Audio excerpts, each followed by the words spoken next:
아주 오래전 프랑스의 한 왕국에는 아름답지만 질투심 많은 여왕이 살고 있었습니다. 여왕은 매일 아침 마법의 거울을 바라보며 거울아 거울아 세상에서 누가 제일 아름답니? 라 물으며 자신의 미모를 확인하였다. 그리고 거울은 항상 여왕님, 당신이 가장 아름답습니다. 라고 대답하곤 했다. 하지만 어느 날 거울은 백설공주님이 여왕님보다 더 아름다우십니다. 라고 대답하고 말았습니다. 여왕은 백설공주가 자신의 아름다움을 넘어서고 있다는 사실에 분노하며 그녀를 없애기로 결심하였습니다. 여왕은 사냥꾼을 불러 백설공주를 숲으로 데려가 그녀를 없애라고 명령하였습니다.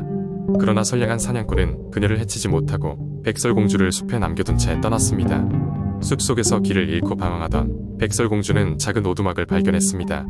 오두막 안에는 7 난쟁이들이 살고 있었습니다. 그들은 광산에서 열심히 일하며 살아가고 있었죠. 난쟁이들은 백설공주가 자신의 이야기를 들려주자 자비를 베풀어 그녀가 함께 살 수 있도록 허락했습니다. 그렇게 백설공주는 난쟁이들과 함께 살면서 행복한 나날을 보냈습니다. 그러나 여왕은 백설공주가 여전히 살아있다는 것을 거울을 통해 알게 되었고 분노는 더욱 커졌습니다. 그녀는 마녀로 변신해 독이 든 사과를 준비하여 백설공주를 찾아가기로 결심하였습니다. 마녀의 모습을 한 여왕은 난쟁이들이 광산으로 일하러 간 사이 오두막을 찾아와 백설공주에게 맛있는 사과를 권했습니다. 순진한 백설공주는 그 사과의 유혹을 이기지 못하고 먹었다가 그만 쓰러지고 말았죠. 난쟁이들은 퇴근하고 돌아와 백설공주가 쓰러져 있는 것을 발견했습니다. 그들은 그녀가 깨어나길 바랐지만 백설공주는 깊은 잠에 빠져 깨어나지 않았습니다. 난쟁이들은 눈물을 머금고 투명한 유리관에 그녀를 눕히고 숲속 가장 아름다운 장소에 두었습니다. 시간이 지나 이웃 왕국의 왕자가 사냥을 하다가 우연히 그녀를 발견하게 됩니다. 백설공주의 아름다움에 매료된 왕자는 그녀에게 다가가 키스를 했습니다. 그러자 마법처럼 백설공주는 잠에서 깨어났습니다. 왕자는 백설공주에게 사랑을 고백했고 두 사람은 곧 결혼을 약속했습니다. 여왕은 다시 거울을 보며 자신이 세상에서 가장 아름다운 존재로 남았다고 확신했으나 거울은 백설공주가 왕국의 여왕이 되었으며 그녀가 더 아름답다고 전합니다. 여왕은 무한한 질투 끝에 절망하며 사라졌고 백설공주와 왕자는 행복한 결혼 생활을 하며 오래오래 행복하게 살았습니다. 두 번째 이야기, 옛날 옛적 프랑스의 작은 마을에서 멀리 떨어진 깊은 숲속에는 마법이 가득한 성탑이 있었다. 이 성탑에는 라푼젤이라는 아름다운 소녀가 살고 있었다. 그녀는 긴 금발머리를 타고난 신비로운 아름다움을 지니고 있었고 이 아름다움을 탐낸 마녀의 주문에 의해 성탑에 갇혀 지내야 했다. 라푼젤이 아주 어릴 적 그녀의 부모님은 실수로 마녀의 정원을 망쳐놓았다. 이로 인해 마녀는 라푼젤을 대가로 요구하였고 부모님은 그녀를 마녀에게 넘겨주어야 했다. 마녀는 라푼젤을 성탑에 숨기고 야금야금 부스러지는 시간 동안 누구도 라푼젤을 찾지 못하도록 힘이 센 주문을 걸었다. 라푼젤은 마녀를 엄마라고 부리며 자랐다. 매일 그녀는 창문에서 바깥 세상을 바라보며 노래를 부르곤 했다. 그녀의 목소리는 먼 거리까지 들릴 수 있었고 숲은 그녀의 노래에 반응하여 더 짙푸르고 풍성하게 변하였다. 숲속을 여행하던 어느 젊은 왕자 루이 12세가 라푼젤의 노래를 듣게 되었다. 그는 즉시 성탑을 찾아 나섰다. 어렵고 험난한 여정을 거쳐 성탑에 도착한 루이 왕자는 라푼젤과 만나게 되었다. 그러나 성탑은 마녀의 마법으로 잠겨 있었기 때문에 들어갈 방법이 필요했다. 라푼젤은 성에서 나오는 유일한 방법이 자신의 긴 머리를 내려주는 것이라 설명하며 루이 왕자는 그녀의 머리카락을 타고 성탑 위로 올라갔다. 두 사람은 밤새도록 이야기를 나누며 서로의 마음을 나눴다. 어린 시절부터 짧은 만남 속에서 피어난 사랑은 그 주말 동안 마법처럼 무르익었다. 그러나 이를 눈치챈 마녀는 두 사람의 만남을 방해하려 했다. 마녀는 라푼젤의 머리카락을 잘라 없애버리고 그녀를 더욱 높은 탑으로 옮겼다.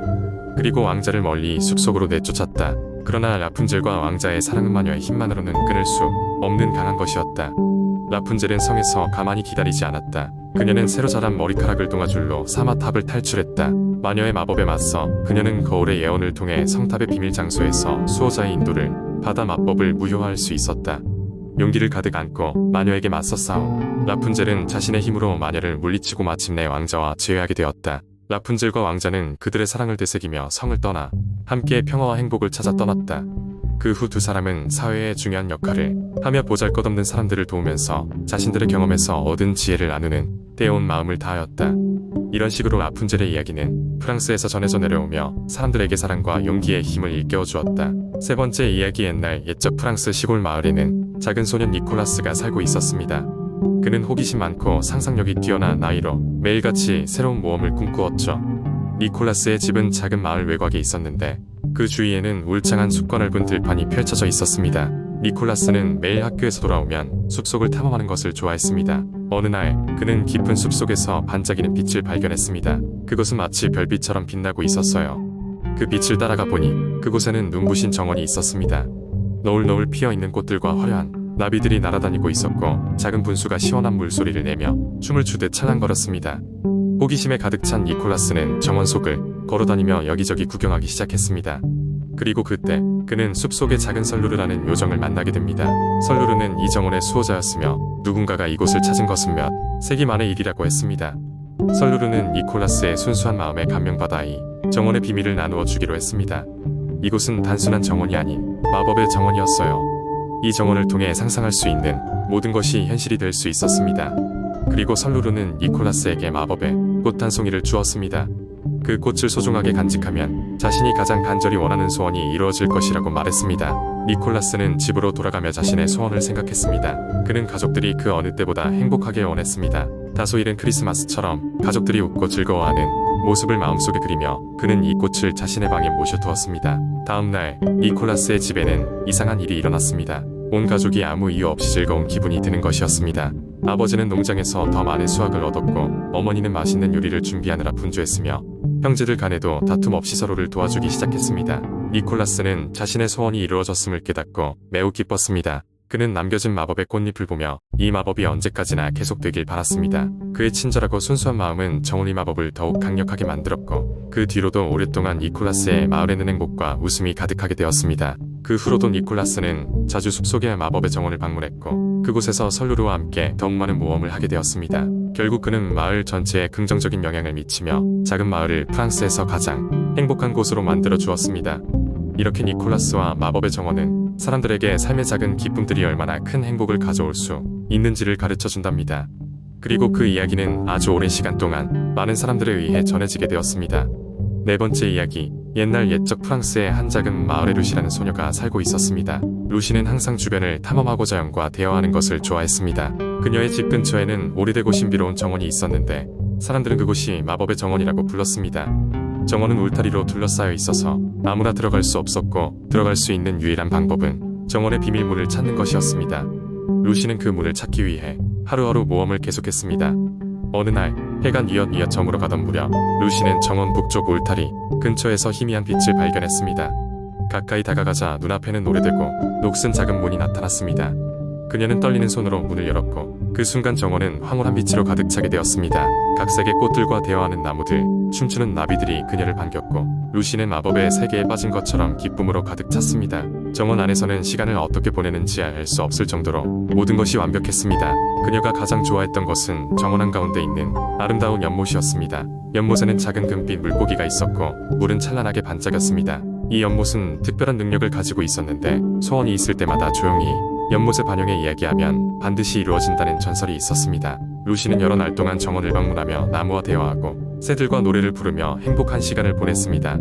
하지만 어느 날 마을에 심각한 가뭄이 찾아왔습니다. 주민들은 걱정에 빠졌고 마을 곳곳에서는 물을 아끼기 위해 애쓰고 있었습니다. 루시는 더 이상 행복할 수 없었습니다. 그녀는 정원의 마법을 이용해 마을을 돕고 싶다는 생각이 들었습니다. 다음 날 루시는 정원으로 급히 갔습니다. 그녀는 연못 앞에 무릎을 꿇고 간절히 기도했습니다. 이윽고 연못의 물결이 일렁이더니 작은 물고기가 모습을 드러냈습니다. 물고기는 인간의 말로 너의 진실한 마음을 보았노라. 내 소원은 이루어지리라 라고 말했습니다. 그 순간 정원에 온 식물이 찬란하게 빛났고 루시는 마음속 깊이 그 약속을 믿게 됐습니다. 집으로 돌아온 후 몇 시간 지나지 않아 하늘에서 커다란 비구름이 몰려왔습니다. 그리고 얼마 지나지 않아 마을에 시원한 비가 내리기 시작했습니다. 주민들은 기뻐하며 하늘의 축복을 맞이했고 모두가 기쁨의 눈물을 흘렸습니다. 루시는 자신이 사랑하는 정원이 사람들에게 도움을 줄 수 있었다는 사실에 깊은 감동을 받았습니다. 그녀는 그날 이후로도 끊임없이 정원에 들러 나무들과 친구가 되었고 그 기억은 언제나 그녀와 함께했습니다. 그리고 시간이 흘러 루시의 이야기는 마을 사람들 사이에서 전설적인 이야기로 전해졌습니다. 모두가 그녀 덕분에 자연의 기적을 다시금 믿게 되었고 마을은 더욱 아름답고 화목하게 변화했습니다. 세월이 흘러 루시는 훌쩍 자라 어른이 되었지만 마음 한구석엔 여전히 순수한 소녀 시절의 꿈과 마법의 정원이 자리 잡고 있었습니다. 그녀는 평생 자연의 아름다움을 간직하며 많은 사람에게 나눌 수 있었습니다.